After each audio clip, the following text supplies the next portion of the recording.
Welcome to SS2 Islamic Religious Studies.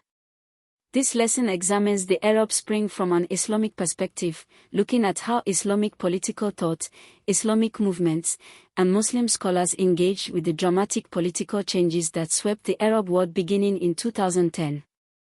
The Arab Spring was a series of pro-democracy protests, uprisings, and revolutions that swept North Africa and the Middle East from late 2010 into 2012 and beyond. It was triggered when Mohamed Bouazizi, a young Tunisian street vendor, set himself on fire on December 17, 2010 to protest the harassment he experienced from local authorities. His death sparked massive protests in Tunisia that toppled the long-ruling dictator Zine El Abidine Ben Ali in January 2011. The protests spread rapidly. Egypt, President Hosni Mubarak resigned February 2011 after 18 days of massive protests in Tahrir Square. Libya, a civil war toppled and killed Muammar Gaddafi, October 2011, backed by NATO intervention. Yemen, President Ali Abdullah Saleh transferred power in November 2011. Syria, protests triggered a devastating civil war that killed hundreds of thousands and displaced millions, with President Bashar al-Assad remaining in power with Russian and Iranian support. These events prompted enormous debate. What role did Islam play? What should Islamic governance look like after decades of authoritarian rule? What do Islamic principles say about democracy, protest, and revolution? Islamic political theory provided several frameworks for evaluating the Arab Spring.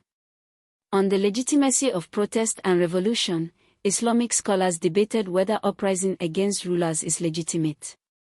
The Quranic verse commanding Muslims to obey God, the Prophet, and those in authority, Surah 459, Uli al-Ema, is often cited. Classical Islamic jurisprudence generally discouraged fitna, civil strife, because its harms were considered worse than unjust rule. However, scholars like Ibn Taymiyyah recognized that a ruler who openly violated Islamic law or committed great injustice could be resisted. Al-Maqasid al-Sharia, the higher objectives of Islamic law, preservation of life, intellect, lineage, property, and religion, provided another framework. Rulers who systematically violated these objectives through repression, torture, and deprivation of rights could not claim Islamic legitimacy.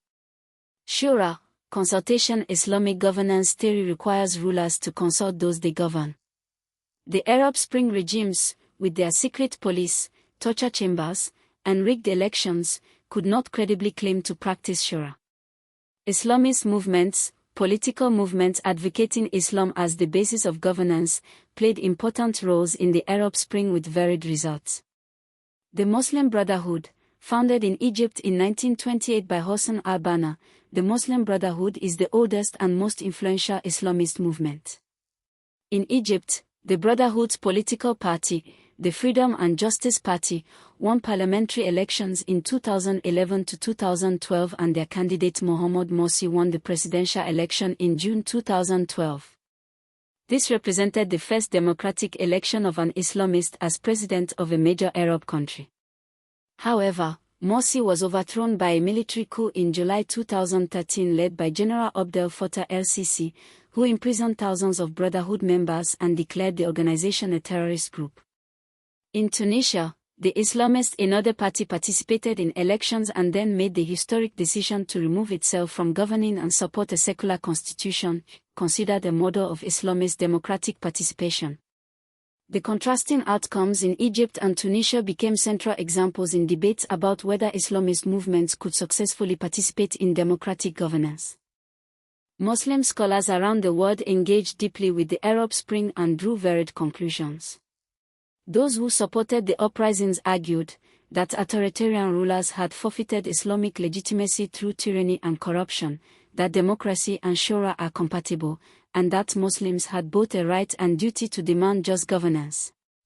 Those who were more cautious argued that the outcomes of revolution are unpredictable, that civil war, as in Syria, Libya, and Yemen, causes more harm than unjust rule, that Islamic governance requires building institutions, not just toppling dictators, and that Western intervention undermined the authenticity of the uprisings. The tragic outcomes in Libya, Syria, and Yemen which collapsed into devastating civil wars, lent way to caution about the cost of rapid political change without strong institutions. The relative success of Tunisia, where democratic transition was managed peacefully with Islamist participation, offers a more hopeful precedent. Lessons for Nigeria and West Africa. Nigerian Muslim scholars have drawn on these debates in discussing governance, democracy, and the relationship between Islamic values and democratic participation in Nigeria's political system. Today we cover the Arab Spring as a series of pro-democracy uprisings from 2010 to 2012 that toppled governments in Tunisia, Egypt, Libya, and Yemen while triggering civil war in Syria. From an Islamic perspective, key concepts, Uli al-Amar, Shura, Maqasid al-Sharia, and the debate about fitna, provided frameworks for evaluating the legitimacy of these uprisings. Islamist movements like the Muslim Brotherhood engaged the democratic process, with mixed results: democratic victory then military coup in Egypt, successful democratic transition in Tunisia. For your essay exercise, use the concept of al-Maqasid al-Sharia, the 5 objectives of Islamic law, to evaluate whether the governments that were overthrown during the Arab Spring could be considered to have legitimate Islamic authority. Give specific reasons.